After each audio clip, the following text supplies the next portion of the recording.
यह कहानी एक कल्पना है, एक ऐसी दुनिया में जन्मी जहां देवता, राक्षस, जादू और शून्य सब सिर्फ कथा की धड़कन हैं। इसमें दिखाए गए सभी पात्र, घटनाएं और शक्तियां पूरी तरह काल्पनिक हैं। इनका वास्तविक जीवन से कोई सीधा संबंध नहीं। इस कहानी का उद्देश्य केवल मनोरंजन है। इनकी किसी धर्म, संस्कृति, समाज या व्यक्ति की भावनाओं को ठेस पहुंचाना। यदि किसी घटना या चरित्र की समानता वास्तविक दुनिया से महसूस हो तो वह सिर्फ एक संयोग है।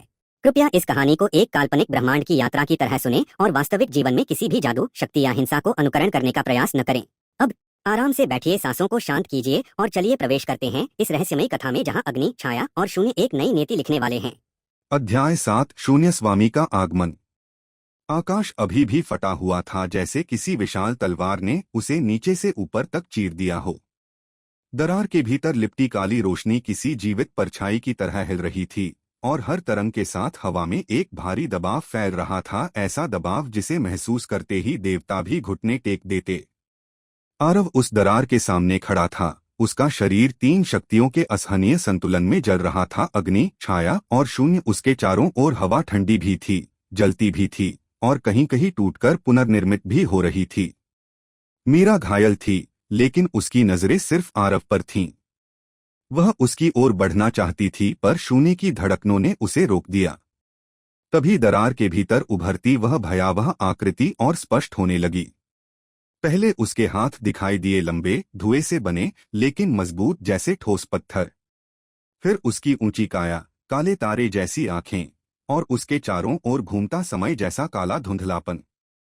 कोई देवता, कोई राक्षस, कोई मानव। इस अस्तित्व जैसी कोई चीज पहले कभी नहीं देखी गई थी। धरती उसके वजन से नहीं, बल्कि उसकी उपस्थिति से कांप रही थी। आरव ने धीरे से फुसफुसाया, यह शून्य संसार का स्वामी है। उस आकृति की आवाज इतनी भारी थी कि हवा भी उसके शब्दों से टूटती हुई महसूस हो रही थी। रक्तदेव मेरा दूत था। मैं वह हूं जिसने तुम्हारी आत्मा को चुना, आरव। मैं वह हूं जिसने तुम्हें पुनर्जन्म दिया। और आज मैं अपने उत्तराधिकारी को लेने आया हूं। आरव के शरीर में एक तीखी सिहरन उठी। उसकी नसें गर्म हो गईं। उसकी दृष्टि बिखरने लगी। वह महसूस कर रहा था कि वह खुद नहीं है, उसके अंदर कुछ और आकार ले रहा है। मीरा चीखकर बोली, आरव, उसकी बात मत सुनो।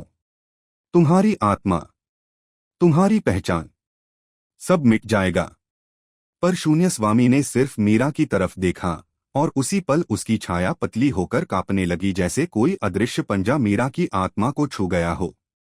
मीरा दर्द से झुक गई। आरव अचानक चीखा, उसे हाथ भी न लगाना। शून्य स्वामी की आंखें एक पल को चमकीं। ऐसा लगा कि वह मुस्कुरा रहा है। किस प्रकार का भाव था, यह कोई नहीं समझ पाया। भावनाएं कमजोरी हैं, आरव। शून्य को कोई बंधन स्वीकार नहीं। आरव के भीतर गुस्से की अग्नि भड़क गई। उसकी तलवों से अग्नि उठी और उसकी पीठ पर काला गोला फिर से चमकने लगा। लेकिन इस बार वह काला गोला केवल शक्ति नहीं था, वह दर्द और विद्रोह की पुकार थी। वरुण ने मौके को भांपा। उन्होंने देव तलवार उठाई और चिल्लाए, देवलोक की रक्षा के लिए हमला। हजारों देवयोद्धा आसमान से उतर पड़े। बिजली के तीर, सूर्यधनुष, अग्निधाराएं, पूरा आकाश युद्ध की अग्नि बन गया। पर शून्य स्वामी ने सिर्फ एक हल्की सांस ली और एक काली लहर फूटी। वह लहर हवा की तरह नहीं, बल्कि नियम की तरह थी। उसके छूते ही पूरा युद्ध थम गया। देवताओं के हथियार हवा में जम गए। योद्धाओं की आंखें स्तब्ध हो गईं। धरती पर गिरती चट्टानें हवा में ही ठहर गईं। यह समय का रुकना नहीं था, यह अस्तित्व को दबाना था। वरुण हक्का बक्का थे। यह तो किसी भी देव शक्ति से परे है। शून्य स्वामी ने धीरे से हाथ उठाया और कहा, देवता, तुम नियमों के रक्षक हो और मैं नियमों का निर्माता। आरव उस गर्जना को सुनकर कांप गया। उसके भीतर की अग्नि जल उठी। पर शून्य चिल्लाया, छाया सिसकी और उसका शरीर टूटने लगा। उसने घुटनों पर गिरते हुए कहा, मुझे मत छुओ। शून्य स्वामी ने उसके कंधे पर हाथ रखा। वह स्पर्श ठंडा नहीं था, वह शून्य था। और उस स्पर्श से आरव के भीतर तीनों शक्तियां जैसे एक दूसरे को निगलने लगीं। उसकी आंखें धुंधली होने लगीं। उसे दिखा उसका पुराना जीवन, उसकी मौत की रात, उसकी पत्नी का धोखा, उसकी चीखें, उसका पुनर्जन्म और अंत में वह खुद, एक खाली खोल। नहीं, उसने धीमे से कहा, मैं खाली नहीं। मैं जीवित हूँ। मीरा लड़खड़ाती हुई उठी। उसने अपनी छाया की आखिरी शक्ति को इकट्ठा किया और चिल्लाई, आरव, याद करो तुम कौन हो। तुम अकेले नहीं हो, तुमने हमें चुना था। शून्य ने नहीं। उसकी आवाज हवा को चीर गई और पहली बार शून्य स्वामी पीछे मुड़ा। उसकी आंखें गुस्से से चमकीं। चुप छाया की संतान, तुम्हारा स्थान मेरे उत्तराधिकारी के पास नहीं। वह हाथ बढ़ाता इससे पहले आरव खड़ा हुआ धीरे से पर पूरी दृढ़ता के साथ। उसके शरीर के चारों ओर प्रकाश टूट रहा था, छाया सिसक रही थी, शून्य दहाड़ रहा था पर उसके कदम स्थिर थे। उसने मीरा की ओर देखा, फिर शून्य स्वामी की ओर और बोला, मैं तुम्हारा उत्तराधिकारी नहीं, मेरा जीवन मेरी शर्तों पर। उस पल में अग्नि, छाया और शून्य तीनों एक साथ उसके पीछे फैल गए। वह दृश्य इतना भव्य, इतना भ्रमित कर देने वाला था कि देवता भी पीछे हट गए। आकाश का काला सूर्य कांपने लगा। शून्य स्वामी ने पहली बार कहा, तो तुम विद्रोह चुनते हो? आरव ने मुस्कुराकर कहा, नहीं, मैं अपनी राह चुनता हूँ। और इसके बाद युद्ध शुरू हुआ, पर वह युद्ध देवताओं और राक्षसों का नहीं, वह युद्ध था एक मनुष्य बनाम शून्य संसार के स्वामी का। उस लड़ाई की पहली गर्जना ही इतनी भारी थी कि पहाड़ टूट गए, देवसेना पीछे गिर गई और आकाश की दरार और फैल गई। तीनों लोग इस टकराव से कांप रहे थे, क्योंकि यह लड़ाई तय करेगी कि आरव नायक बनेगा या शून्य का दास। अध्याय 8, शून्य युद्ध का पहला रक्त। आकाश अब किसी भी पुरानी परिभाषा में समाया नहीं था। जहां कभी धूप और बादल बनते थे, वहां अब एक ऐसा अंतरिक्ष था जिसकी सीमाएं हर पल बदलती। एक काले सूर्य की तरह घनत्व और दिक्कत बिखेर रहा था, एक जीवित परछाई जो धीरे धीरे दुनिया के कानों में खन्न खन्न कर रही थी। घाटी में छिपे पेड़, पत्थर और देवमूर्तियां सब उस नीरव घने दबाव को अपने ऊपर महसूस कर रहे थे। हवा की आवाज बदल चुकी थी, उच्चारण गायब, केवल दबाव शेष। इस दबाव के बीच जो दृश्य सबसे डरावना था, वह आरव का था। उसका शरीर, जो अभी कुछ ही दिनों पहले एक साधारण लड़के का था, अब मानो तीन भिन्न प्राकृतिक नियमों का संगम बन गया था। अग्नि की ज्वाला, छाया की शीतलता और शून्य की अव्यक्त गहराई। हर बार जब वह सांस लेता, आसपास की वास्तविकता कोई नया स्वर ले लेती। कभी पत्थर की रेखाएं घुल जाती, कभी जल का प्रवाह पल भर के लिए उलट जाता, और अक्सर हवा में ही किसी अज्ञात चीज की फुसफुसाहट सुनाई देती। मीरा जमीन पर पड़ी थी। उसका शरीर घायल था, पर उसकी आंखें, वे आरव के लिए तीव्र थीं। उन आंखों के भीतर भय और प्रेम का एक अजीब मिश्रण था। प्रेम इसलिए कि वह जानती थी, चाहे उसका साथी कितना भी बदला क्यों न हो, उसके भीतर कुछ ऐसा था जो अभी भी मानवीय था। और भय इसलिए कि शून्य की उपस्थिति ने उन्हें एक ऐसी परीक्षा के सामने खड़ा कर दिया था जिसके परिणाम किसी भी कल्पना से परे थे। वरुण, जो देव परिषद के सबसे बड़े नेता रह चुके थे, अब तलवार हाथ में लेकर खड़े थे, पर उनकी मुद्रा में वह आत्मविश्वास शेष नहीं रहा था जो कभी देवलोक की सभाओं में दिखता था। उसके चेहरे पर उलझन थी। क्या उसे युद्ध जारी रखना चाहिए या किसी तरह से संवाद का एक कमजोर पुल ढूंढना चाहिए, यह समझ ही नहीं पा रहे थे।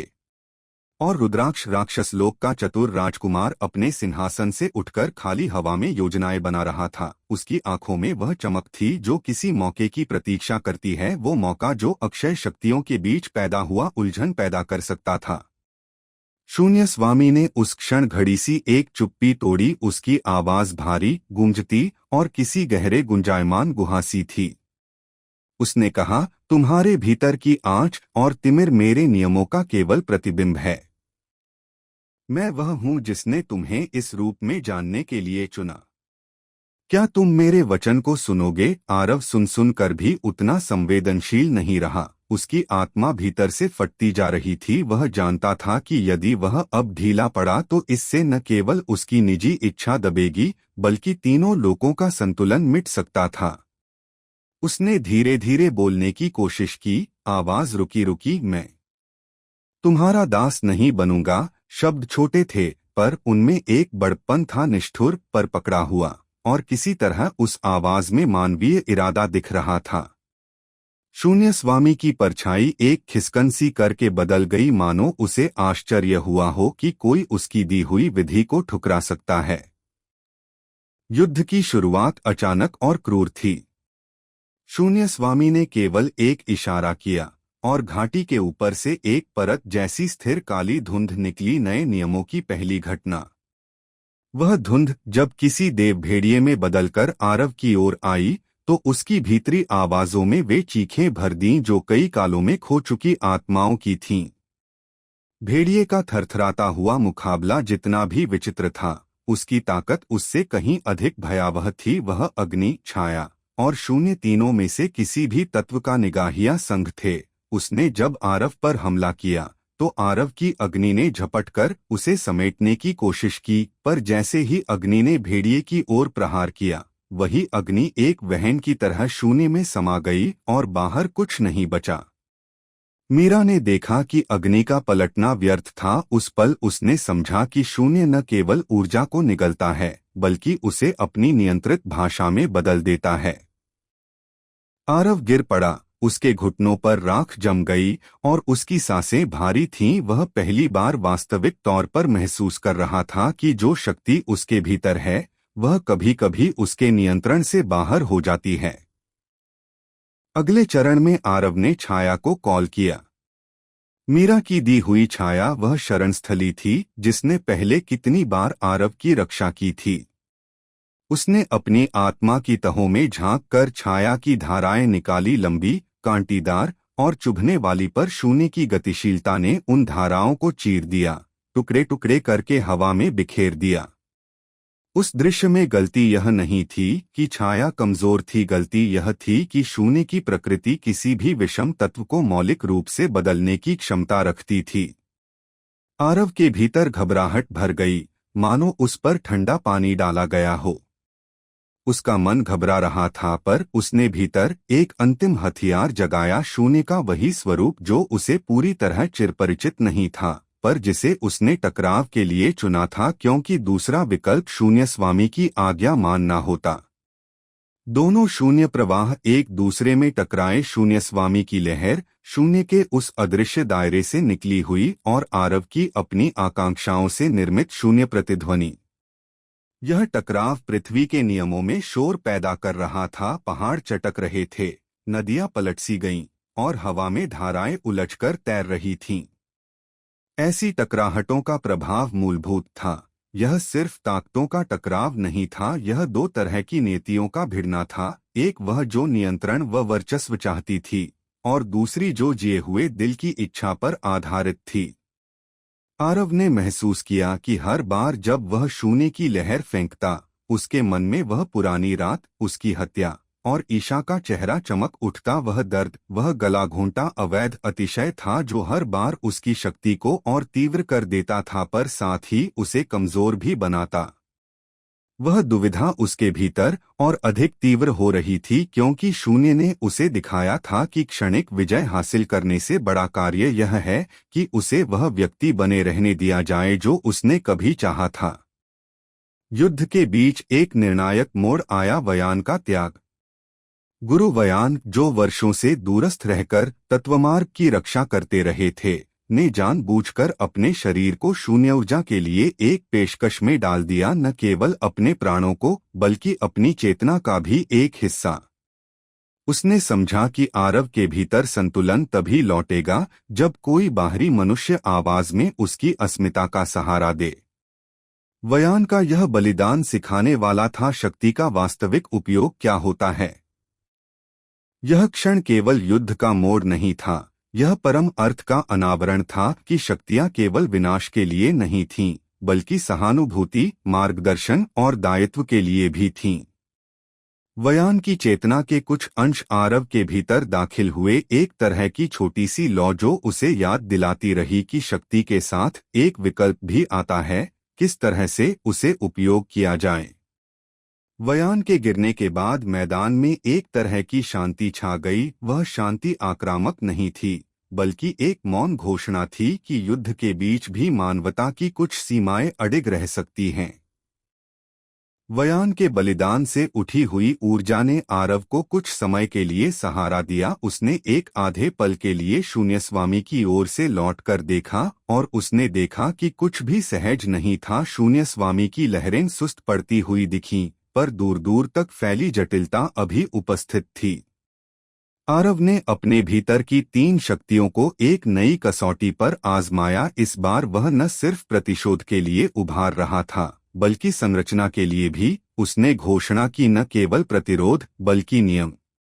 उसने शून्य से कहा, उस अनिश्चित निर्जीव बल से बोला, तुम्हें मेरे भीतर रहने की अनुमति है, पर मेरी शर्तों पर। मैं किसी के वश नहीं। उस वक्त उसकी आवाज में कठोरता थी, पर साथ ही एक ऐसी दृढ़ इच्छा भी जो अब और समर्थन मांग रही थी, लोगों का विश्वास। मीरा का चेहरा खून में डूबा, पर आंखों में प्रफुल्लित उस विश्वास का पहला संकेत था। उस चिरक्षण ने शून्य स्वामी के लिए एक नया सवाल खड़ा कर दिया, क्या कोई ऐसा हो सकता है जो शून्य को यह समझा सके कि शक्ति को सहानुभूति और दायित्व के साथ बांधा जा सकता है? पर व्यापक युद्ध की मशीन अभी जीवित थी और रुद्राक्ष की चालें भी छिपी नहीं थीं। रुद्राक्ष ने दूर बैठकर देखा और उसकी मुस्कान में वह घातक शीतलता थी जो किसी युद्ध कूटनीति में होती है। उसने वही क्षण को इस्तेमाल करके अपना अगला कदम चालू किया। उसने अपने कुछ गुप्त हस्तांतरण यंत्र चलाए जो शून्य तरंगों को विकृत कर सकते थे, ताकि आरव की सहमति आधारित सीमाएं टूटकर उसकी शक्ति अनियंत्रित हो जाए। वह चाल सफल हुई क्योंकि शून्य की प्रकृति बहुत संवेदनशील थी। यदि बाहरी उपकरण उसे गड़बड़ा दें तो वह स्वयं को मजबूती से नहीं जोड़ पाता। अचानक आरव की बनाई सीमाएं फूटने लगीं। शून्य के गुच्छे गुच्छे भाग फिर से उखड़कर बाहर छिटकने लगे और घाटी में नई नई विचित्रताएं पैदा हुई। तलर्शमियां बंट गईं, हवाओं के नियम उलट गए और एक पल में ऐसा हुआ कि कुछ छोटे छोटे और पहले से अजीब जीव, जो संभवतः उन विकृत तरंगों के कारण उत्पन्न हुए थे, निकलकर मैदान में कूद पड़े। ये जीव न तो देव थे न राक्षस, वे नए नियमों के भ्रंश थे, टुकड़े हुए धर्मों की तरह चलने वाले तत्व। इनने मैदान में अराजकता और भी बढ़ा दी। देवयोद्धा चकित, रुद्राक्ष के सैनिक उत्साहित और मीरा पर विश्वास करने वाले लोग भयभीत। और उसी बीच आरव ने देखा कि उसकी छाती पर पहले छोटी सी खून की बूंद नहीं बल्कि गहरा घाव खुल चुका है। वह पहला रक्त जो उसने अभी महसूस किया था, वह लहू न केवल उसके शरीर पर पड़ रहा था, उसकी ऊर्जा के साथ मिलकर किसी नए नियम का संकेत दे रहा था। यह लहू बताता था कि शून्य युद्ध महज शक्ति का मुठभेड़ नहीं रह गया, अब यह आत्मा स्तर पर आ गया था। शून्य स्वामी ने उस रक्त को देखा और उसकी आवाज में एक नई निष्ठुरता झलक उठी, अब मैंने तुम्हारा पहला बलिदान देख लिया है। और यही शुरुआत है। उस शब्द ने घाटी में किस तरह का घबराहट फैलाई वह आंकड़ा बताना मुश्किल है, पर एक बात साफ थी, युद्ध ने अब एक नया अर्थ ले लिया था। यह सिर्फ सत्ता का संघर्ष नहीं था, यह अस्तित्वों का, नियमों का और परिभाषाओं का युद्ध था। और हार जीत केवल विजयी गठबंधन की नहीं बल्कि उन विचारों की भी होगी जो दुनिया को परिभाषित करते हैं। छाया का चेतावनी, अग्नि का रोष उस घाटी में हवा जैसे स्थिर हो चुकी थी। पहले रक्त की बूंदें अभी भी हवा में लटकी हुई थीं, मानो समय रुक गया हो और हर तत्व, हर धड़कन, हर सांस उसी एक पल को देख रही हो। काले बादलों की नसें टूट बिखर रही थीं और धरती के नीचे से एक अजीब सी गर्मी उठ रही थी, जैसे कोई प्राचीन शक्ति बेचैनी से अपनी आग भर रही हो। आरव अपने घुटनों पर टिके हुए था, उसकी सांसें भट्टी जैसी तेज, भारी और असंगठित थीं। उसका सीना उठता गिरता जैसे उसके भीतर कुछ जागने की कोशिश कर रहा हो, कुछ ऐसा जिसे वह खुद भी पहचानता नहीं था। मीरा ने उसे पुकारने की कोशिश की, आरव, सुन सकते हो? तुम ठीक हो? तुम्हारे भीतर क्या हो रहा है? पर उसकी आवाज आरव तक नहीं पहुंची, वह किसी और ही तल में जा चुका था। शून्य भीतर फैल रहा था। पहले रक्त का गिरना शून्य के लिए संकेत था, एक दरवाजा, एक अनुमति, एक बेहिसाब भूख। आरव के सीने के भीतर वही रक्त जो कभी गर्म, लाल और जीवित था, अब काले धुएं में बदलने लगा। एक दर्द जो नसों में नहीं आत्मा में फैलता है। आरव ने अपनी उंगलियां मिट्टी में गाड़ दी, धरती तड़की, उसके नीचे की चट्टानें टूटकर राख बन गईं, मानो उसका शरीर खुद को संभाल नहीं पा रहा था और भीतर जागती शक्ति उसका अधिग्रहण करने लग गई थी। कानों में एक आवाज घुस गई, भारी, घनी, एक ऐसी आवाज जो हवा से नहीं सीधे आत्मा से बात करती थी। रक्त स्वीकार किया गया है, अब तुम मेरे बन चुके हो। यह शून्य स्वामी का स्वर था, ना क्रोधित ना प्रसन्न, बस एक निर्विकार शून्य भरा अंधेरा। आरव ने चीखने की कोशिश की पर आवाज गले में घुट गई। उसके आसपास की जगह फटने लगी जैसे कोई अदृश्य हाथ हवा को तोड़ रहा हो। उसने अपनी छाती पकड़ी लेकिन दर्द रुक नहीं रहा था। यह वह दर्द नहीं था जिसे रोकर खत्म किया जा सके, यह वह दर्द था जो आत्मा का पुनर्निर्माण कर रहा था। अग्नि जागने लगी जो उसकी नहीं थी। अचानक उसके अंदर अग्नि की एक लपट फूटी, लेकिन यह उसकी अपनी अग्नि नहीं थी, यह थी देवअग्नि जो उसके शरीर में कभी रहने वाली नहीं थी। उस लपट ने आरव की आंखें चमका दीं। उसकी पुतलियां अब सुनहरी नहीं थीं, वे पूरी की पूरी जलती हुई अग्नि में बदल गई थीं। मीरा हतप्रभ रह गई। यह आग तुम्हारी नहीं है आरव, यह किसी और की है, यह किसी देववंश की शक्ति है। लेकिन आरव सुन नहीं रहा था। उसके भीतर तीन शक्तियां एक ही समय में जागने लगीं। एक अग्नि गोल सुनहरी जलती हुई, दो छाया काली ठंडी फुसफुसाती हुई, तीन शून्य जो इन दोनों को निगलना चाहता था। ये तीनों शक्तियां एक ही शरीर में, एक ही आत्मा में, एक ही धड़कन में इकट्ठे होने की कोशिश कर रही थीं। और यही उसकी पीड़ा का स्रोत था, क्योंकि तीन तत्व कभी एक जगह टिक नहीं सकते। छाया का विद्रोह। जैसे ही शून्य फैलने लगा, छायाएं आरव से अलग होने लगीं। वे पीछे हट गईं, थरथराने लगीं, डरने लगीं। हाँ, छाया डर रही थी क्योंकि शून्य छाया को भी निगल सकता था। एक आवाज आई, धीमी, टूटी हुई, लेकिन चेतावनी देती हुई, रुको आरव, तुम बहुत तेजी से बदल रहे हो, तुम खुद को खो दोगे। यह उसकी छाया थी जो पहले उसकी रक्षा करती थी, अब वह उससे बात कर रही थी। यह पहली बार था जब उसकी छाया उसके सामने स्वर ले रही थी। रुद्राक्ष की गुप्त चाल सफल हो चुकी थी। दूर पहाड़ी के पीछे रुद्राक्ष मुस्कुरा रहा था। उसकी आंखों में वही ठंड थी जो किसी शिकारी की होती है जब शिकार कमजोर पड़ रहा हो। उसने अपने सैनिकों को नहीं बुलाया, न वह खुद आगे आया। उसे जरूरत ही नहीं थी क्योंकि उसकी योजना सफल हो चुकी थी। उसने शून्य की तरंगों में विकृति पैदा की थी और अब आरव का शरीर उसी विकृति से टूट रहा था। रुद्राक्ष फुसफुसाया, शाबाश मुझे, मैंने तुम्हें तुम्हारी शक्ति से ही नष्ट कर दिया। उसकी गर्वीली हंसी घाटी तक पहुंची। मीरा ने कदम बढ़ाया और देवलोक कांप गया। मीरा ने देखा कि आरव टूट रहा है, सिर्फ घायल नहीं, टूट रहा है। उसने अपनी तलवार खींची, वह तलवार जो कभी लड़ाई के लिए नहीं बनी थी। यह थी एक देवाशीर्वाद की तलवार। उस तलवार से चांदी की रोशनी निकली और उसके आसपास का वातावरण बदल गया। हवा हल्की हो गई, अंधेरा पीछे हटने लगा, चट्टानें कंपन करने लगीं। यह एक बहुत बड़ा संकेत था। देवता खुश नहीं थे, देवता डर गए थे, क्योंकि यह तलवार सिर्फ तब चमकती थी जब देवनियम टूटने वाले हों, और अभी आरव अपनी शक्ति से तीनों लोकों के नियम मोड़ रहा था। मीरा चिल्लाई, आरव, अगर तुमने खुद को रोका नहीं तो देवलोक तुम्हें दुश्मन घोषित कर देगा। लेकिन आरव सुन नहीं सकता था, वह खुद अपने भीतर खो चुका था। आरव की दृष्टि टूट गई और अतीत ने हमला कर दिया। अचानक उसकी आंखों के सामने एक दृश्य आया, एक हल्की रोशनी, एक कमरा, एक ऊंची आवाज और ईशा, उसकी पत्नी, वही जिसने उसे मारा था, वही जिसने उसके विश्वास को छला था, वही जिसने उसके जीवन को नष्ट किया था। उसका चेहरा उसके सामने खड़ा था, ठंडा, निर्दयी, मुस्कुराता हुआ। आरव की सांस रुक गई, उसका दिल धड़कना भूल गया। ईशा उसके सामने आई और बोली, तुम फिर से मरने वाले हो आरव, तुम वही कमजोर आदमी हो जो तब भी कुछ नहीं कर पाया।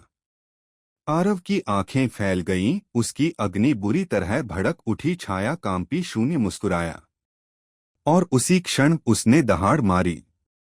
यह इंसान की दहाड़ नहीं थी, यह जानवर की भी नहीं थी, यह था तीनों शक्तियों का संयुक्त विस्फोट। अग्नि जो जलाने लगी, छाया जो काटने लगी, शून्य जो निगलने लगा एक पल में।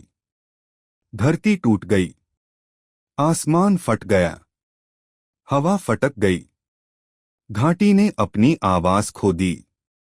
और जहां आरव खड़ा था वहां अब एक विशाल गहरा गड्ढा था। उस गड्ढे के बीच आरव खड़ा था। उसके चारों ओर एक एक शक्ति की परत घूम रही थी। अग्नि का लाल तेज, छाया का काला वर्तुल, शून्य का सफेद अंधेरा, तीनों एक साथ। असंभव, अनसुना, अप्राकृतिक और इसी कारण घातक। शून्य स्वामी मुस्कुराया, पहली बार। शून्य स्वामी अब तक बस देख रहा था, लेकिन पहली बार उसने मुस्कुराया, एक धीमी, ठंडी, खतरनाक मुस्कुराहट। अब उसने कहा, तुम वह बन चुके हो जो तीनों लोगों को चाहिए था, और उससे भी ज्यादा जो तीनों लोगों को डराता है। विभाजन की दहाड़, सत्ता की कसौटी। घाटी अब रहस्यों और चीखों का स्थान बन चुकी थी। पहले रक्त के बाद जो शून्य की दहाड़ उठी थी, उसकी गूंज दूर दूर तक जा चुकी थी। निचले लोकों का खराब मौसम, देवलोक की चेतावनियां और राक्षस लोक की सन्नाटा, सब उसी ध्वनि के कारण बदले जा रहे थे।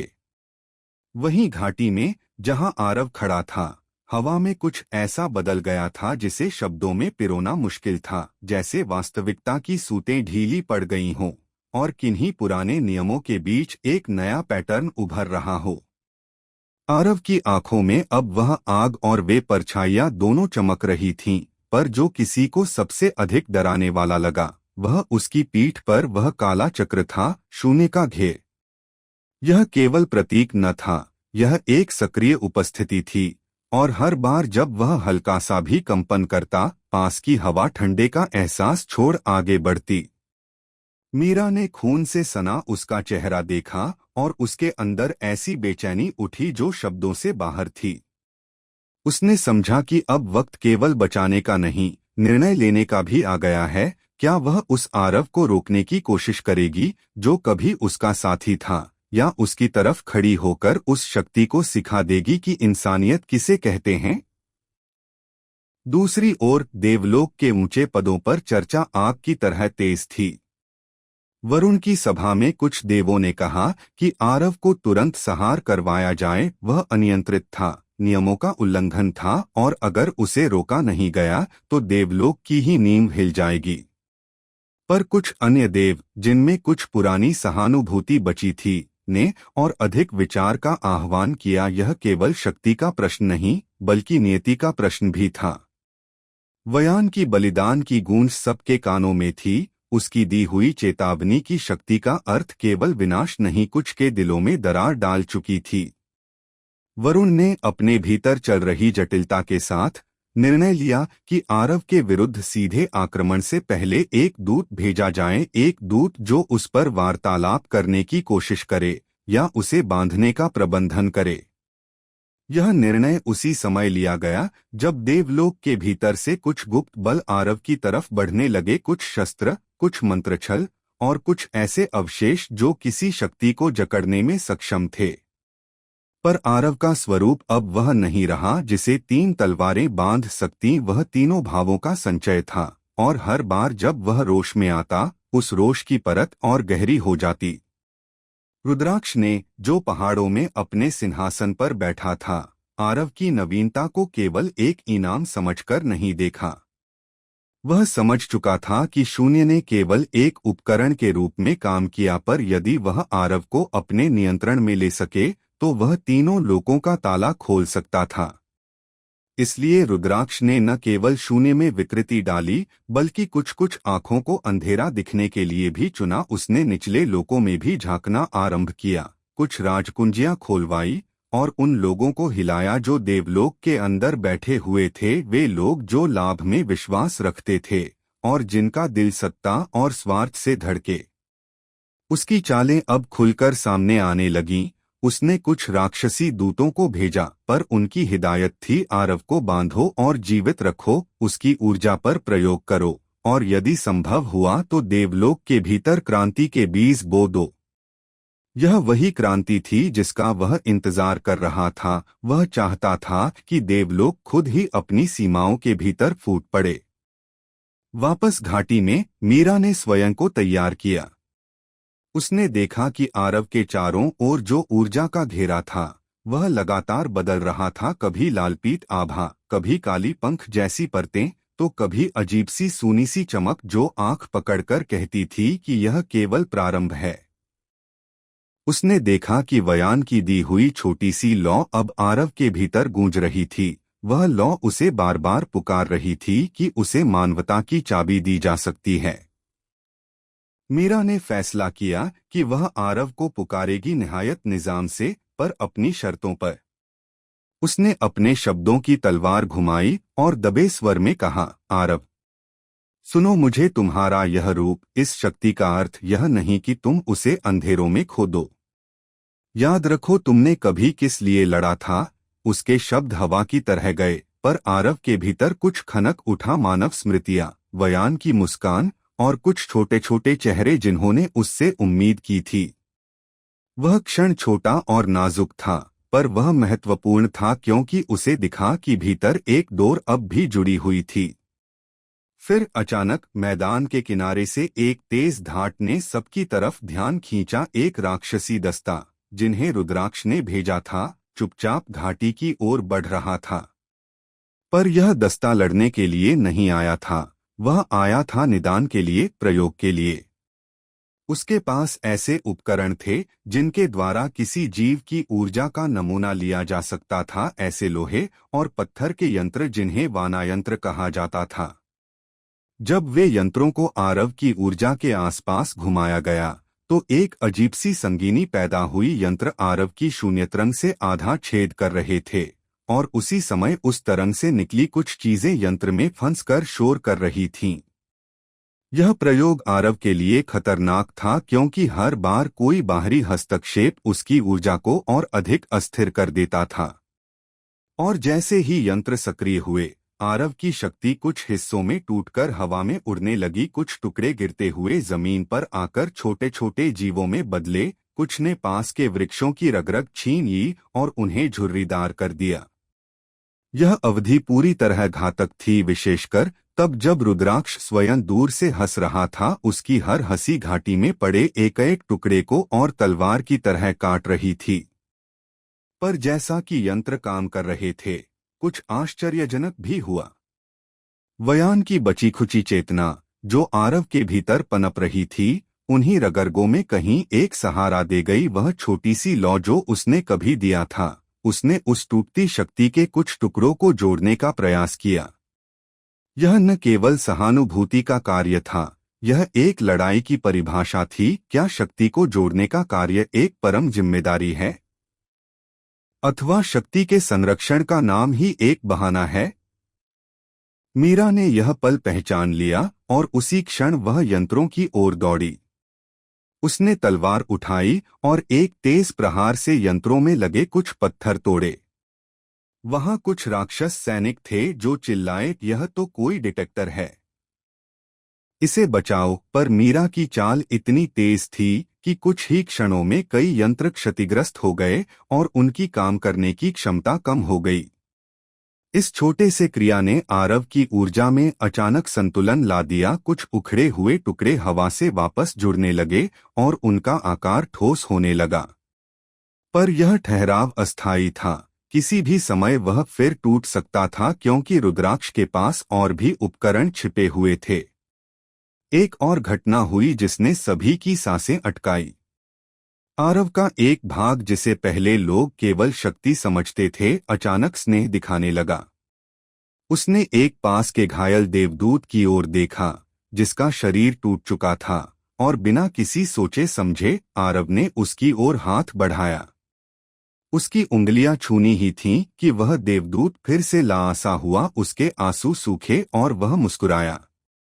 यह एक छोटा सा चमत्कार था और मीरा की आंखों में आंसू आ गए। पर यह चमत्कार खुलकर भी एक चेतावनी थी। शून्य सिर्फ लेने वाला नहीं, कभी कभी देता भी था, पर देते वक्त अपना भी कुछ मांगता था। और शून्य की मांगें अक्सर ऐसी होतीं कि वे व्यक्तित्व की मर्यादाएं छीन लेतीं। रुद्धक्रोध के बीच एक नई चाल भी प्रकट हुई। देवलोक ने वरुण के निर्देश पर कुछ ऐसे सूत्र सक्रिय किए जो आरव की ऊर्जा को एक सीमित क्षेत्र में बांधने की कोशिश करते थे। उन्होंने इलाका चिह्नित किया, सुरक्षा की रेखाएं जो पारंपरिक मंत्रों से बनी थीं, पर शून्य की प्रकृति उन मंत्रों का मजाक उड़ाती रही। जब उन्होंने पहला मंत्र पढ़ा तो मंत्र हवा में झूल उठा, पर शून्य ने उसे घेर लिया और उसे अपने अस्तित्व में बदल दिया। उस परिवर्तन ने देव परिषद के कुछ सदस्यों को हिलाकर रख दिया। वे महसूस कर चुके थे कि पारंपरिक उपाय अब काम नहीं करते। वरुण ने माना कि अब या तो नई समझ होगी या फिर प्रतिद्वंद्विता, और उसकी आंखों में वह थकान और दृढ़ निश्चय दोनों थीं जो किसी बड़े युद्ध सेनापति में होती है। रात धीरे धीरे घाटी पर छा रही थी, पर उस रात की काली चादर पहले की किसी रात से अलग थी। यह रात उन आवाजों से भरी थी जो शायद कभी बुझ न पाएं। मंदिरों की घंटियां थम चुकी थीं, देवसेना की टकराहटें अब चुप सी गूंज रही थीं, और आरव जो थोड़ी देर पहले तले भुने हुए मनसा में था, अब धीरे धीरे खड़ा होने लगा। उसकी चाल में एक नई ठहराव और ठोस इरादा था। उसने मीरा की ओर देखा, और पहली बार उसकी आंखों में न केवल दर्द बल्कि स्वीकार भी था, मानो वह समझ चुका था कि जो कुछ भी हुआ उसके बाद अब कोई वापसी नहीं है। मीरा ने उसकी आंखों में झांककर उससे कहा, अगर तुमने अब भी विकल्प चुना तो मैं तुम्हारे साथ हूँ, पर यदि तुमने शून्य को पूरी तरह ले लिया तो मैं तुम्हें रोकूंगी। आरव ने चुपचाप सिर हिलाया। यह सिर हिलाना किसी समझौते जैसा नहीं था, बल्कि एक संकेत था कि अब उनके बीच का बंधन बदल चुका था। वह प्रेम भी था, पर अब उसमें एक कवच भी था। और तभी से दूर अंधेरी सीमा पार करते हुए एक नई आवाज उठी, शून्य स्वामी की। पर यह आवाज अब पहले जैसी सूनी नहीं, बल्कि अधिक मानवीय सुनाई दे रही थी। उसने कहा, अब तुमने मेरे आरंभ की सीढ़ी चढ़ ली है। अगला कदम चुनो, या तो तुम मेरी परम इच्छा का दास बनो या तुम स्वयं उस इच्छा का निर्माण करो। इस वाक्य ने माहौल में एक और बार हलचल मचा दी, क्योंकि यह स्पष्ट संकेत था कि शून्य स्वामी ने अब आरव को केवल एक उपकरण समझना बंद कर दिया था। वह चाह रहा था कि आरव स्वयं एक नए नियम का निर्माता बने, या तो दास होकर या स्वतंत्र होकर। दोनों ही विकल्पों में बड़े परिणाम छिपे थे। देवध्वनि, शून्य की दहाड़ और आत्मा का निर्णय। घाटी के ऊपर रात पूरी तरह उतर चुकी थी, काली पर शांत नहीं। उसमें कुछ उभर रहा था, कुछ जो हवा को कांपने पर मजबूर कर रहा था। आरव खड़ा था, धीरे स्थिर, लेकिन भीतर तूफान जैसा फैला हुआ। उसके चारों ओर अग्नि की लपटें थीं, छाया का घूमता भंवर था, और शून्य का सफेद अंधेरा उसके पीठ पर टंगा हुआ था। जैसे ही उसने सांस ली, बूम, हवा उल्टी दिशा में बह उठी। मीरा 2 कदम पीछे हट गई, उसके बाल हवा में झटके के साथ हिले। देवलोक की ध्वनि का आगमन, देवानाद। अचानक आकाश से एक सुनहरा तूफान उतरा। टून नगड, एक गगनभेदी घंटानाद जैसी ध्वनि ने घाटी को चीर दिया। पर्वत दरारों से भर गए, मिट्टी ऊपर उठने लगी, हवा का रंग सुनहरा पड़ गया। मीरा ने फुसफुसाया, देवनाद, देवलोक का अंतिम चेतावनी संकेत। यह वही ध्वनि थी जो देवता केवल तब भेजते थे जब या तो कोई शक्ति उनके नियम तोड़ रही हो, या फिर कोई नया देवजागरण होने वाला हो। दोनों ही स्थितियां खतरनाक थीं। देवनाद के साथ ही आकाश में एक विशाल सुनहरा गोला बना, जिसके बीच से 3 आकृतियां निकलकर नीचे उतरने लगीं। बुश बुश बुश, हवा के साथ 3 चमकदार प्रकाशस्तंभ। ये थे देवलोक के त्रिरक्षक, 3 देवयोद्धा, 3 निर्णायक, 3 न्यायदाता। उन्होंने कदम रखा और जमीन कांप उठी। थर्ड थर्ड थर्ड, शून्य स्वामी की चेतावनी, एक फुसफुसाहट, एक काट। जैसे ही देवरक्षक उतरे, आरव के भीतर शून्य स्वामी की आवाज गूंजी, सावधान रहो, वे तुम्हें बचाने नहीं आए, वे तुम्हें बांधने आए हैं। उस आवाज के साथ ही आरव की पीठ पर बना काला चक्र हल्का सा हिला। एक छोटी सी तरंग निकली, श्रररकक्क। उस तरंग ने घाटी के एक किनारे पर खड़े सैनिकों को छूते ही उनकी तलवारें राख में बदल दी। मीटरों दूर खड़े सैनिक चीख उठे, देवरक्षकों का आदेश बांधो उसे। तीनों देवरक्षक एक साथ बोले, आज्ञा है, इस बालक को तुरंत निष्क्रिय किया जाए, उसके भीतर का शून्य खतरनाक हो चुका है। पहले रक्षक ने अपना दंड उठाया, ब्रह्मबंधन मंत्र। उसके मुंह से शब्द निकले और हवा भारी पड़ने लगी। भ्ररू आकाश से सुनहरी जंजीरें बनने लगीं जो सीधे आरव की ओर झपट पड़ी। आरव की प्रतिक्रिया अग्नि का विस्फोट। जैसे ही जंजीरें उसके पास आईं, आरव के शरीर में एक लाल चमक फैली, उसकी आंखें जलकर लालस्वर्ण हो गईं। अगली ही सेकंड बूम, अग्नि का एक विशाल विस्फोट बाहर निकला जिसने जंजीरों को हवा में ही पिघला दिया। गर्म हवा की लहर मीरा की तरफ आई। फूश, वह मुश्किल से खुद को बचा पाई। देवरक्षक चौंक गए। पहला रक्षक, यह किसी देववंश की शक्ति है। दूसरा रक्षक, लेकिन उसके भीतर शून्य भी है, यह संतुलन असंभव है। मीरा चिल्लाई, उसे रोको मत, वह अभी खुद को संभालने की कोशिश कर रहा है।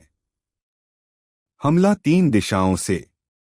तीनों देवरक्षक एक साथ कूदे। Whoosh whoosh whoosh. पहला आकाश से बिजली लेकर गिरा, करारा आंख। दूसरा छाती पर वार करने के लिए आगे आया, स्विश।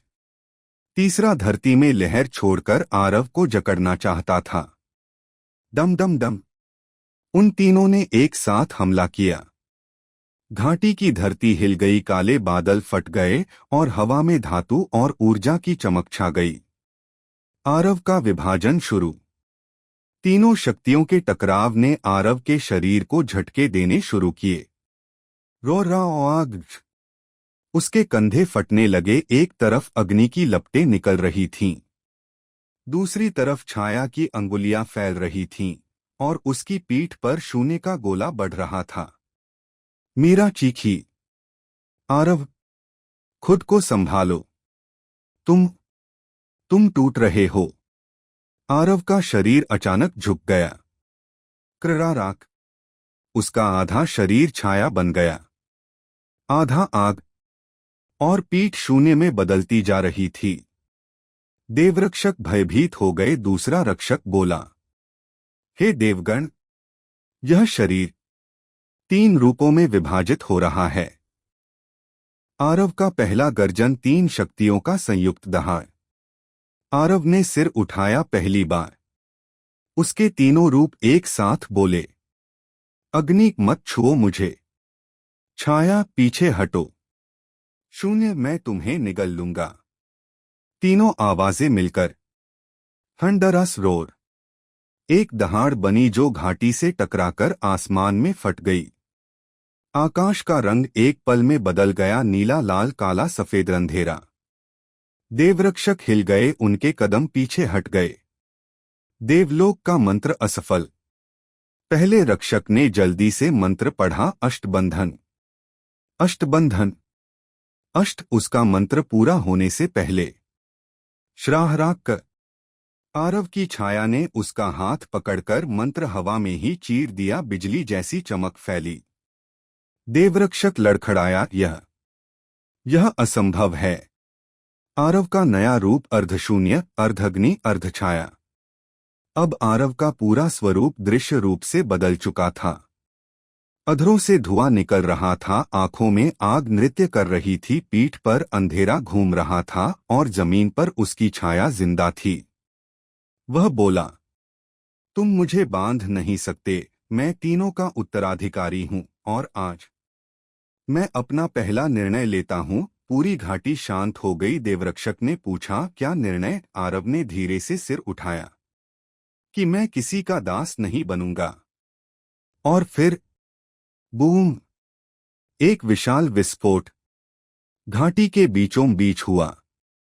पहाड़ टूटे, धरती फटी, बादल बिखरे, देवनाद खंडित हुआ और आरव तीनों शक्तियों के साथ गायब हो गया। अंतरलोक का द्वार और आत्मा का विखंडन। घाटी के उस भयानक विस्फोट के बाद जहां देवरक्षक पीछे हट गए थे और धरती फट चुकी थी। आरव का शरीर 3 दिशाओं में फटकर गायब हो चुका था। न कोई निशान, न कोई ध्वनि, न कोई ऊर्जा, बस एक क्षण भर का खालीपन, मानो ब्रह्मांड ने अपनी सांस रोक ली हो। अंतरलोक का पहला दर्शन।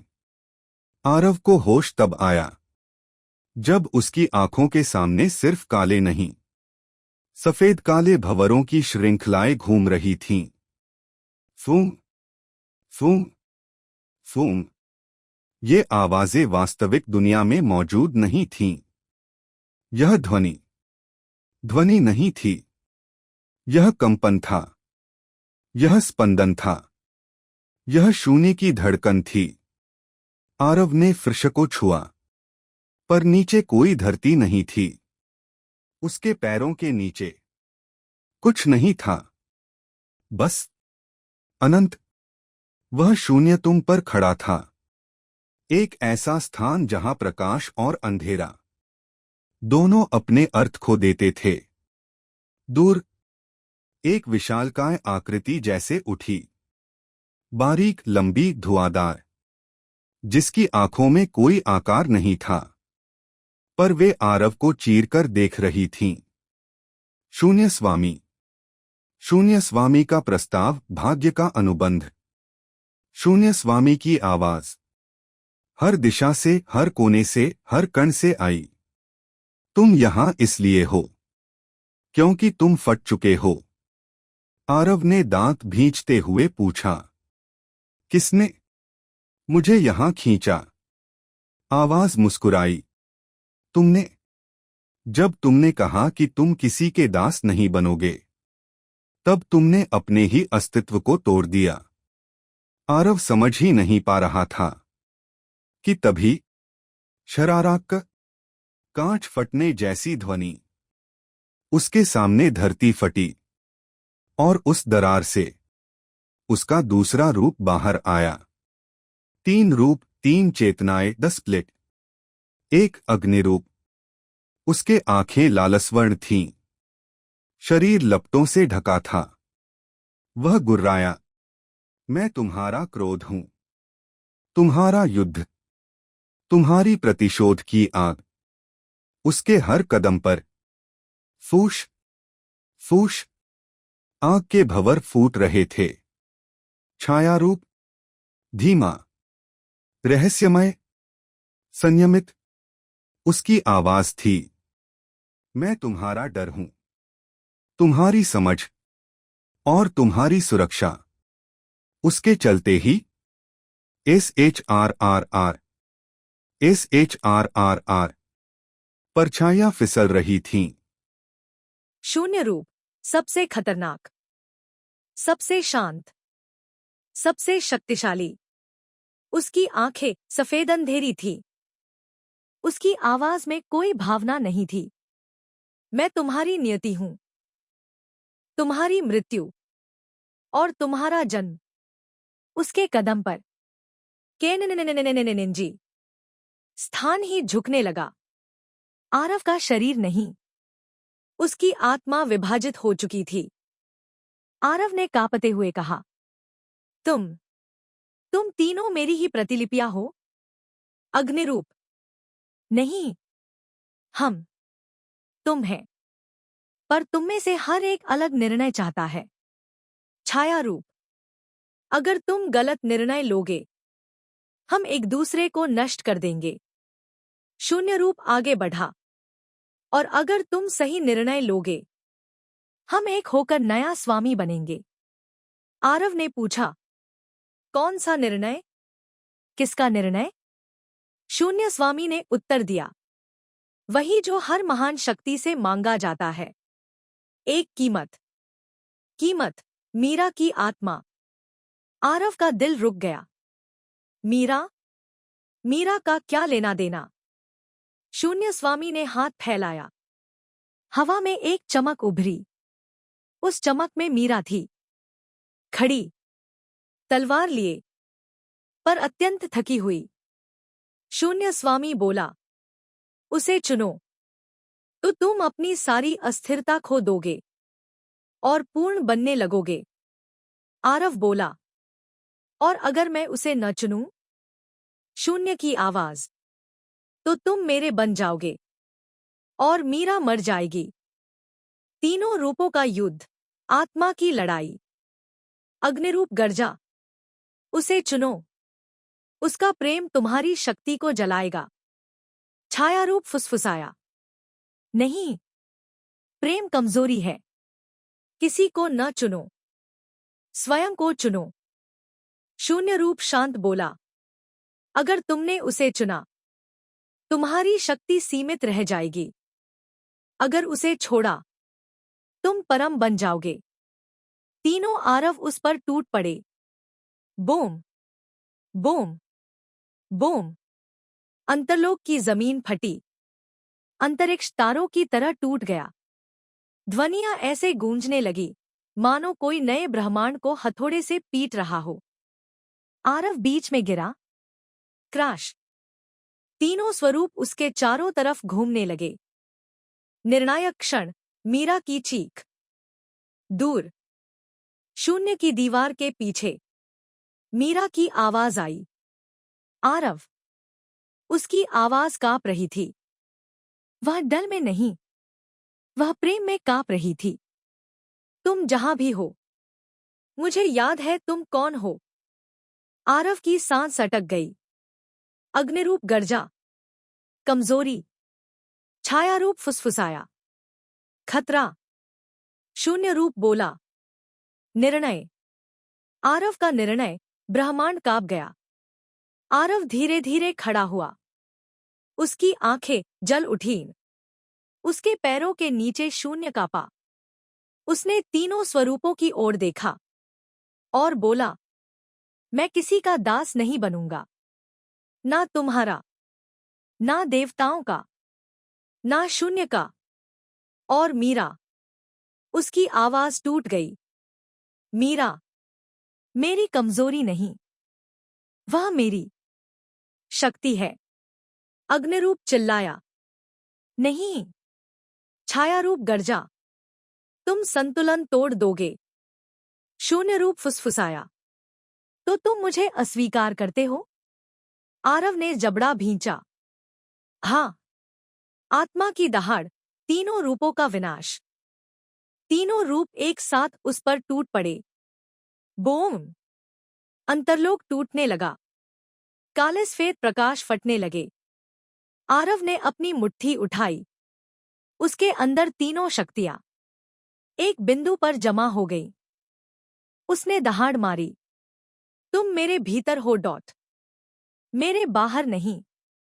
मैं ही तुम हूं और मैं ही तुम्हारा स्वामी हूं। दूर ऊंडा। प्रकाश फटा। शून्य जल उठा। छाया गायब हुई। आग चमक उठी और तीनों प्रतिरूप टूटकर उसी में समा गए। शून्य स्वामी का मौन, पहली बार। शून्य स्वामी ने कोई प्रतिरोध नहीं किया। उसने बस धीरे से सिर झुका दिया। समझ गया। उसने कहा, तुम दास नहीं, स्वामी बनोगे। दंडर्चक का अवतरण और अग्निछाया का पहला नियंत्रण। अंतरलोक में वह भयानक रोशनी जो तीनों स्वरूपों के विनाश पर फटी थी, धीरे धीरे बुझने लगी। आरव हवा में अकेला खड़ा था। उसके कपड़े फटे हुए, बाहों पर कट, चेहरा राख से लिपटा। लेकिन पहली बार उसकी आंखें शांत थी। ना लाल क्रोध, ना काली छाया, ना सफेद अंधेरा। बस गहरी, स्थिर श्वास, जैसे तूफान थमने के बाद समुद्र होता है। शून्य स्वामी अब उसके सामने खड़ा नहीं था, बल्कि अनंत गहराई में लौट चुका था। लेकिन जाते जाते उसने आरव से कहा था, अब तुम स्वामी नहीं, तुम स्वयं शून्य का नियम हो। आरव ने इस वाक्य को ठीक से समझा भी नहीं था कि अंतरलोक की जमीन दरकने लगी। किरराक। फर्श टूटता गया।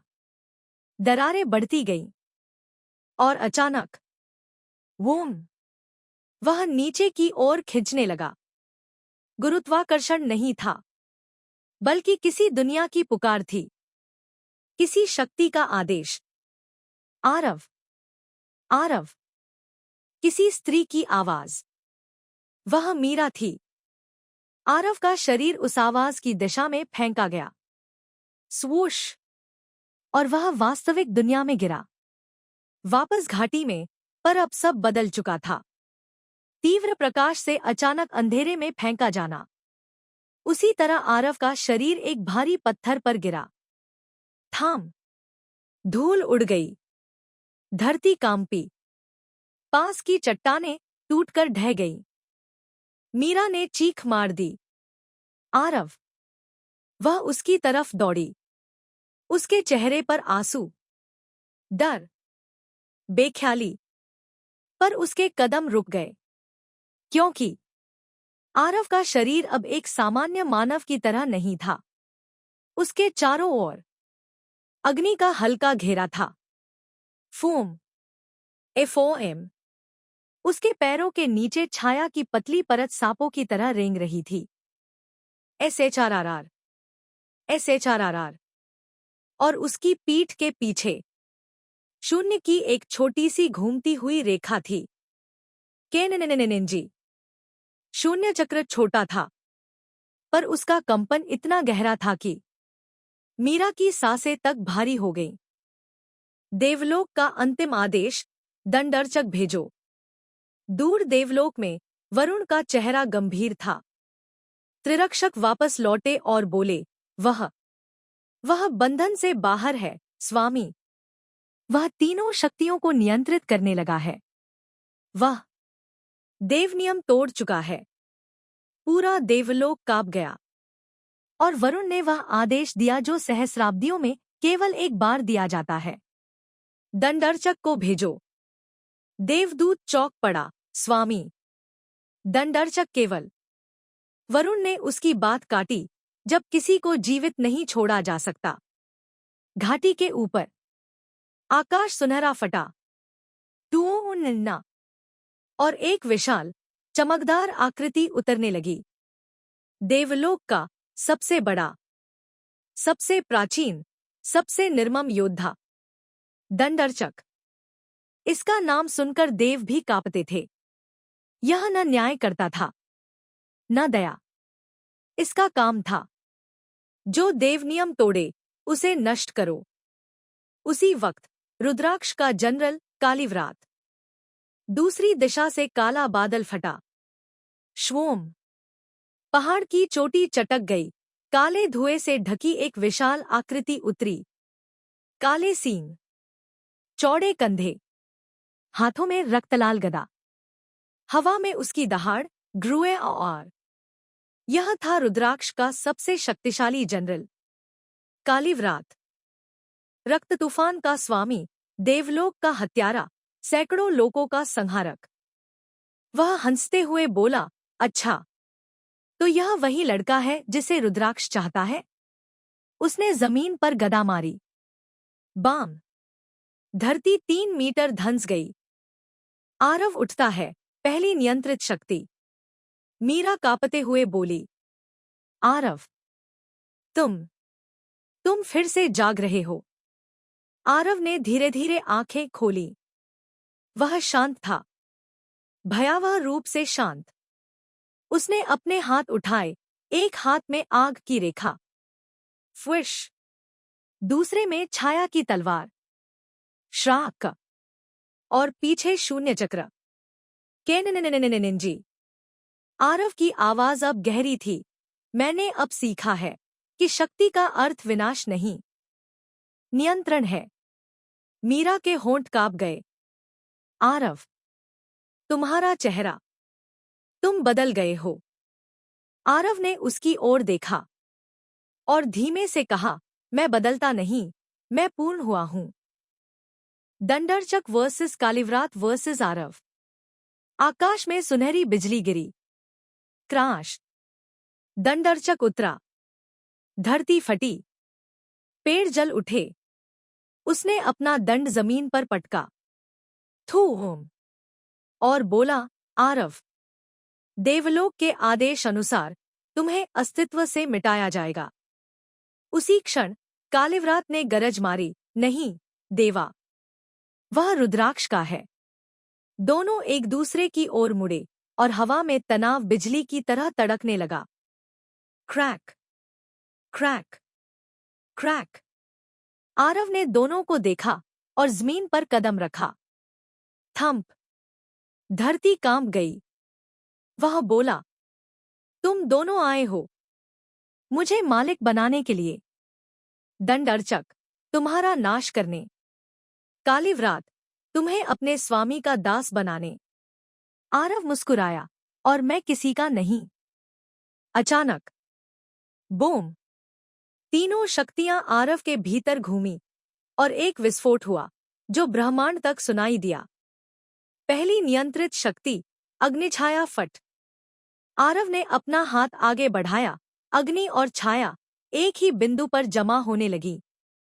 फ्वश, शरक, एक गेंद बनाई, काली और लाल, टिमटिमाती, घूमती। फिर थू उम्मम मम, गेंद फट गई, ऊर्जा बाहर निकली। अर्धअग्नि, अर्धछाया दोनों दिशाओं में। होश, यह पहला हमला था जो पूरी तरह उसके नियंत्रण में था। दंडर्चक पीछे फेंका गया। क्रैश, चट्टानों में टकराया। कालिव्रात 30 मीटर उछला। बाम, धरती धंसी। अमरदंड, रक्त तूफान और शून्य जागरण का विस्फोट। घाटी अब युद्ध भूमि नहीं थी, यह 3 लोकों का आदिम युद्ध क्षेत्र बन चुकी थी। टूटी चट्टानें, जलती हवाएं, गिरते पेड़ और हवा में तैरती राख। और बीच में खड़े 3 योद्धा, दंडर्चक, कालिव्रात और आरव। तूफान से पहले की शांति थी, लेकिन वह शांति कभी नहीं रहने वाली थी। दंडर्चक का अमरदंड खुलता है। दंडर्चक धीरे धीरे उठा, उसके चारों ओर सुनहरी बिजली का ताज बन गया। अतिविशाल विद्युत चक्र। उसने अपना विशाल दंड हवा में उठाया, उस दंड की नोक चमकी। पिंग, पिंग, पिंग, घंटी की धीमी ध्वनि। और अचानक थांग, देवलोक की गगनभेदी घंटा। धरती फट गई, प्रकाश के स्तंभ उठे, अमरदंड खुल चुका था। उसने सिंह जैसी गर्जना में कहा, आरव, यह दंड 3 लोकों की सजा का वाहक है, तुम इसके प्रथम लक्ष्य हो। एकदम से उसने हवा को बिजली में बदल दिया। श्राराक KTRAWWWWWWW और आरव की ओर फेंक दिया। आरव बचा, लेकिन मुश्किल से। आरव ने छाया की तलवार उठाई। श्विंग, और जैसे ही बिजली टकराई, बूम, ज्वालामुखी जैसा विस्फोट। ऊर्जा का झटका इतना शक्तिशाली था कि वह हवा में 50 मीटर पीछे उड़ा। वुशूश, चट्टानों से टकराया। क्रैश, मीरा चिल्ला उठी। आरव, कालिव्रात अपना रक्त तूफान रूप लेता है।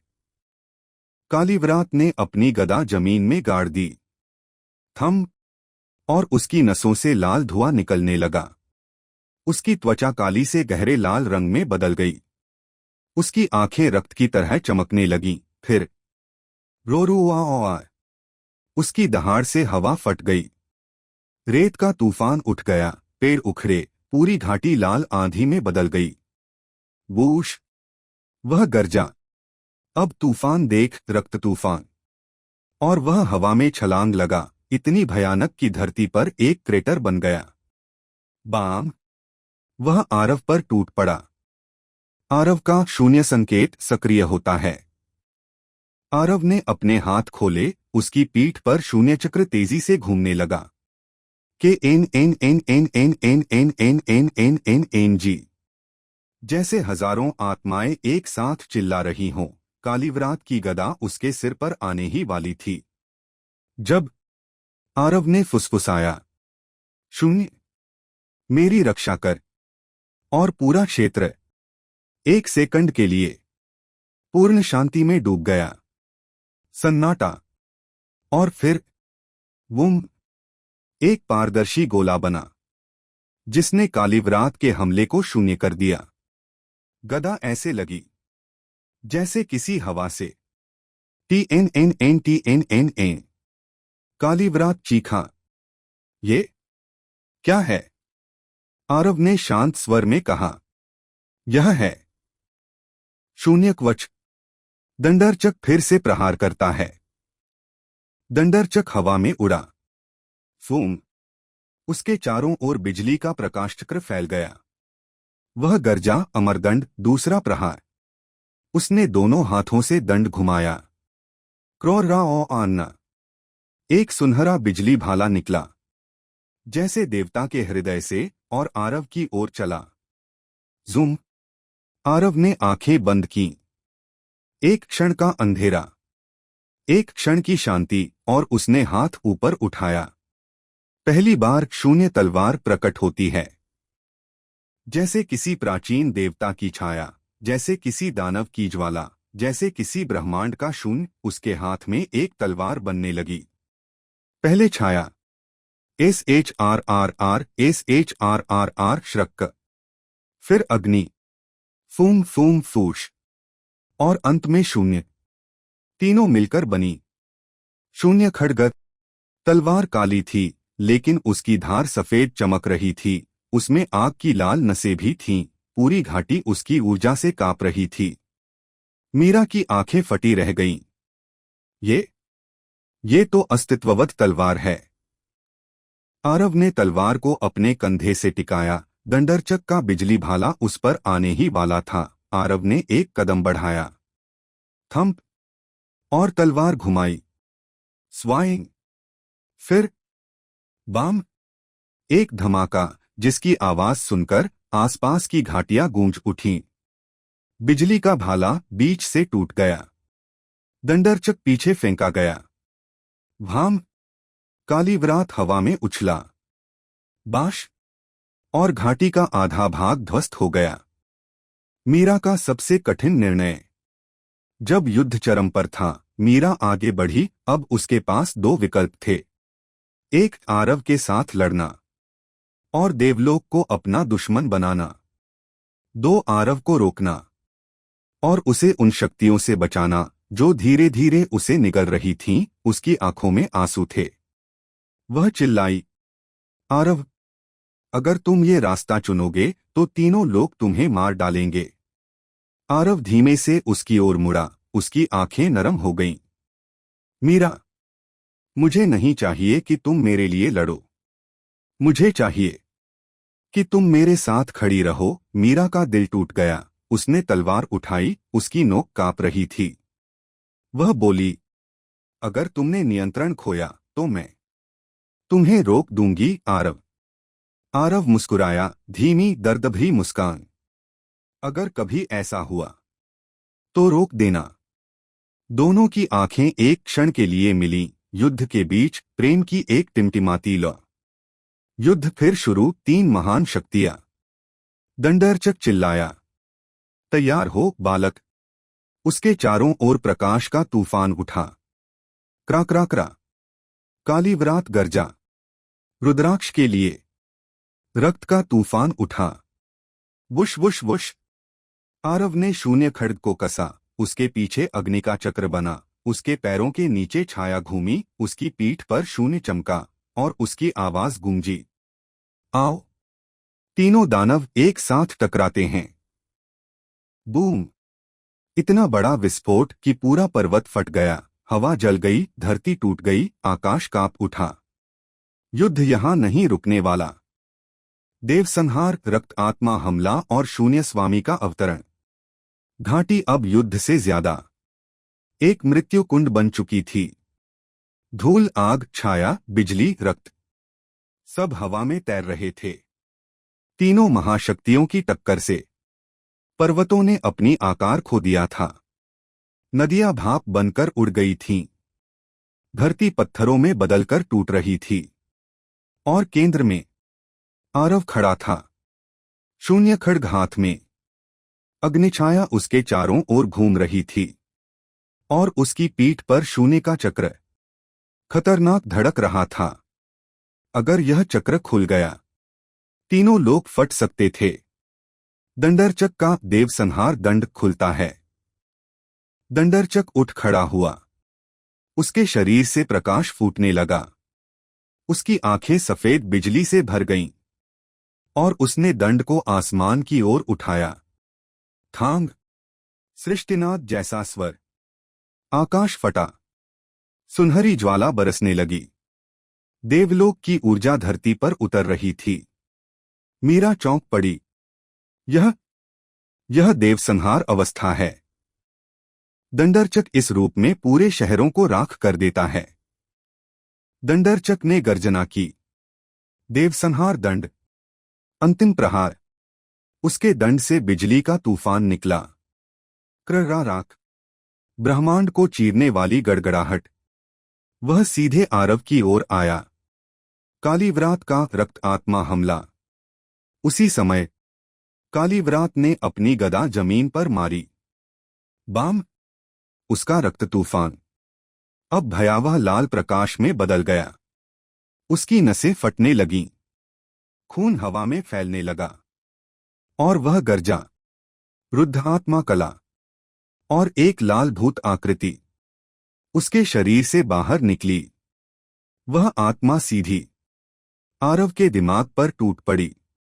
मीरा चीखी, आरव, ये हमला तुम्हारे मन को तोड़ देगा। कालीव्रात हंसा।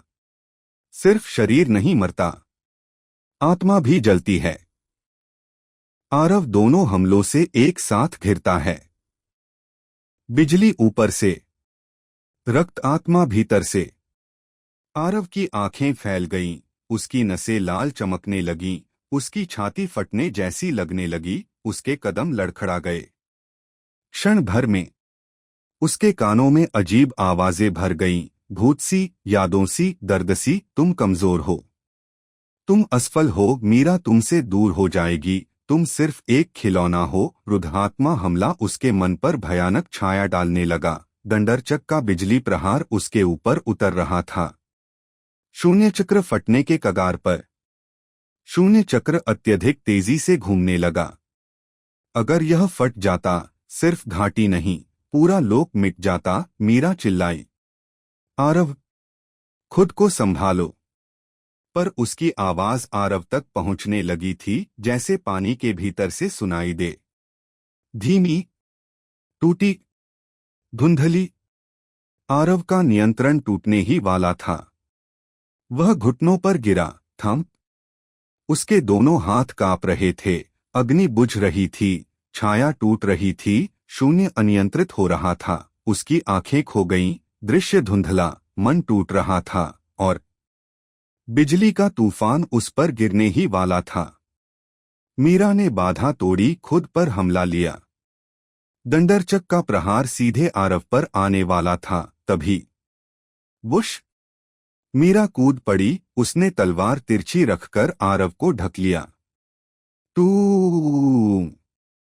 बिजली उसकी पीठ पर गिरी, उसका कवच फट गया। क्राक! उसके कंधे जले, चमड़ी पिघली, उसकी चीख हवा में फैल गई। आह! पर उसने आरव की रक्षा की। कालीव्रात चीखा, तूने प्रहार रोक दिया, मूर्ख स्त्री। मीरा दर्द में भी हंस पड़ी। उस तक पहुंचने के लिए तुम्हें पहले मुझे मारना होगा। आरव की आंखें फैल गईं, उसके मन का भ्रम टूटा। रुद्धात्मा हमला टूटकर बिखर गया। श्राराश! आरव शांत से दानवी रूप में बदलने लगा। उसके भीतर शून्य की धड़कन तेज हुई। उसकी आंखें सफेद अंधेरे में बदल गईं, उसकी नसें काली चमकने लगीं। अग्नि फिर से जल उठी, छाया जीवित हो गई। उसने मीरा को पकड़कर धीरे से उठाया। मीरा, तुमने घायल होकर भी मुझे बचाया। मीरा मुस्कुराई, क्योंकि तुम मेरे हो। उस शब्द ने आरव के भीतर कुछ खोल दिया, कुछ ऐसा जो दंडरचक ने नहीं समझा था, जो कालीव्रात ने कभी सोचा नहीं था, जो देवताओं और राक्षसों दोनों से परे था। आरव की दूसरी शून्यतला अभिशाप लहर कर्स वेव। आरव धीरे धीरे खड़ा हुआ। उसकी पीठ पर शून्य चक्र पूरी तरह काला हो चुका था। उसके हाथ कपने लगे, जैसे वह कोई हथियार नहीं, ब्रह्मांड का नियम पकड़ रहा हो। उसने फुसफुसाया, शून्य कला दूसरा रूप। हवा थम गई, घाटी रुक गई, आवाजें गायब, चिड़िया कीट सब शांत, और फिर अभिशाप। शून्य चक्र फैल गया। लहर और पूरा क्षेत्र कालिस्फेद ऊर्जा में डूब गया। बूम! एक अदृश्य सुनामी निकली, सीधे दंडरचक और कालीव्रात की तरफ। कालीव्रात की प्रतिक्रिया, नहीं, यह मेरी आत्मा। पर बहुत देर हो चुकी थी। लहर ने उसे छुआ, श्रर्राक, और उसका शरीर टूटने लगा। हड्डियां नहीं, रूह। वह चीखता हुआ गिरा, आगाग! मेरी मेरी आत्मा जल रही है। दंडरचक पर प्रभाव। दंडरचक ने दंड को सामने रखा। थूम! लहर उससे टकराई और दंड की चमक बुझ गई। उसकी दिव्य शक्ति धीरे धीरे गायब होने लगी। उसके माथे पर पसीना आ गया। यह किस प्रकार की शक्ति है? यह तो देव ऊर्जा को ही अस्वीकृत कर रही है। अचानक पूरा क्षेत्र जम गया। सिर्फ एक सेकंड, एक पल, लेकिन इतना भारी कि जैसे धरती रुक गई हो। हवा नहीं हिली, पत्तियां नहीं गिरी, धूल हवा में स्थिर रह गई। और फिर एक आवाज, धीमी, गहरी, आत्मा के भीतर उतरने वाली, पर्याप्त। और जहां हवा स्थिर थी, वहां अंधेरा टूट गया, जैसे रात का एक टुकड़ा स्वयं खड़ा हो गया हो। शून्य स्वामी स्वयं प्रकट होता है। वह विशाल था, पर आकारहीन, मानो अंधेरे में देव प्रतिमा खड़ी हो। उसकी आंखें नहीं थीं, पर हर कण को देख सकती थीं। उसकी आवाज हवा नहीं, हृदय को हिलाती थी। दंडरचक घुटनों पर गिर गया। शून्य स्वामी। कालीव्रात भय से पीछे हट गया। ननन, यह यहाँ क्यों? और आरव शांत खड़ा रहा। शून्य स्वामी ने धीरे से कहा, तुमने मेरी कला सीखी, पर यह तुम्हारा मार्ग नहीं है। आरव ने जबड़ा भींचा, तो फिर क्या? तुम मुझे दास बनाना चाहते हो? शून्य स्वामी मुस्कुराया, सच्चाई का उद्गम, शून्य विनाशक का उदय। घाटी का पूरा वातावरण रस्सी की तरह खिंच गया था। न हवा, न आवाज, न कंपन, और उस मौन में एक विशाल, आकारहीन आकृति खड़ी थी। शून्य स्वामी। उसकी छाया धरती को छू नहीं रही थी, मानो वह स्वयं अस्तित्व के नियमों के बाहर खड़ा हो। दंडरचक और कालीव्रात घुटने टेकते हैं। दंडरचक ने दंड नीचे रख दिया। थम! उसका शरीर अनायास झुक गया। उसकी आंखों से प्रकाश गायब हो गया। वह बोला, शून्य स्वामी, मैं आपकी अनुमति के बिना इस स्थान में आया। उसकी आवाज कांप रही थी। कालीव्रात ने गदा गिरा दी। क्लैंग! उसका विशाल शरीर बच्चे की तरह कांप रहा था। स्वामी, हमने बिना आपकी आज्ञा युद्ध शुरू कर दिया। शून्य स्वामी ने कुछ भी नहीं कहा, लेकिन उसकी मौन दृष्टि दोनों को जमीन से चिपका रही थी। उनका डर उस मौन की गहराई से उपजा था, क्योंकि शून्य स्वामी जब मौन होता है, तब पूरा ब्रह्मांड भय से थम जाता है। शून्य स्वामी की दृष्टि सीधे आरव पर। आरव स्थिर खड़ा रहा। मीरा उसकी बाह पकड़कर कांप रही थी। शून्य स्वामी धीरे से आगे बढ़ा। उसकी गति धीमी थी, लेकिन हर कदम से हवा टूटती। क्रैक, क्रैक, क्रैक, जैसे वास्तविकता कांच हो और उसके कदम उस कांच पर चल रहे हों। वह आरव के पास आया और बोला, तुम यही हो? आरव की आंखें सिकुड़ गई। कौन? शून्य स्वामी ने कहा, वह जो अस्तित्व को संतुलित करता है। आरव, मैं शून्य का उत्तराधिकारी हूँ। शून्य स्वामी, नहीं। यह शब्द पूरे युद्धक्षेत्र में तलवार की तरह गूंजा। थांग! दंडरचक और कालिवरात दोनों चौंक गए। मीरा की सांस रुक गई। आरव की आंखें फैल गईं। सबसे बड़ा ट्विस्ट, आरव शून्य का वारिस नहीं। शून्य स्वामी ने अपनी विशाल उंगली आरव की छाती की ओर बढ़ाई। वूम! हल्का सफेद अंधेरा आभामंडल उभरा। शून्य स्वामी बोला, तुम शून्य के उत्तराधिकारी नहीं, तुम शून्य के विनाशक हो। घाटी कांप उठी। क्रश! कालिवरात चीखा, ननन, यह असंभव है। दंडरचक पीछे हट गया। शून्य विनाशक? वह प्राचीन शास्त्रों का मिथक। मीरा आंसू रोक न सकी। आरव, इसका मतलब? शून्य स्वामी ने हाथ फैलाया और हवा में एक विशाल चमकदार चित्र दिखाई दिया। प्राचीन भविष्यवाणी, शून्य विनाशक। चित्र में एक बालक था। उसकी पीठ पर सफेद अंधेरा, पर उसके हाथ में आग, और उसके चारों ओर छाया का कवच। प्राचीन लिपि चमकने लगी। जब 3 शक्तियां एक आत्मा को चीरेंगी, एक विनाशक जन्म लेगा। वह शून्य को तोड़ेगा और संतुलन को नया रूप देगा। आरव कांप गया। यह मेरी छवि है। शून्य स्वामी, हाँ, तुम वही हो। मेरे उत्तराधिकारी नहीं, मेरे अंतकर्ता। उसके शब्द पर्वतों से टकराकर गूंज उठे। कालिवरात और दंडरचक का डर। कालिवरात पीछे हटता हुआ बोला, स्वामी, यह लड़का आपको नष्ट करने के लिए जन्मा है। शून्य स्वामी, हाँ। दंडरचक स्तब्ध। स्वामी, अगर उसने आपको नष्ट किया तो संतुलन? शून्य स्वामी, संतुलन नया बनेगा, सम्मोहित नहीं, मुक्त। आरव और शून्य स्वामी, पहला सच्चा संवाद। आरव आगे बढ़ा। उसकी आंखों में ज्वाला, पीठ पर शून्य चक्र, और छाया उसके पैरों में बह रही थी।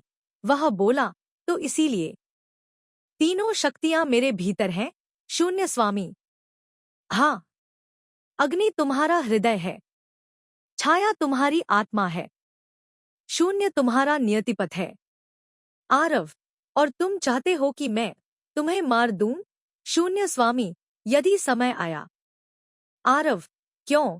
शून्य स्वामी, क्योंकि मैं अनंत हूं, और अनंत एक दिन विनाश चाहता है।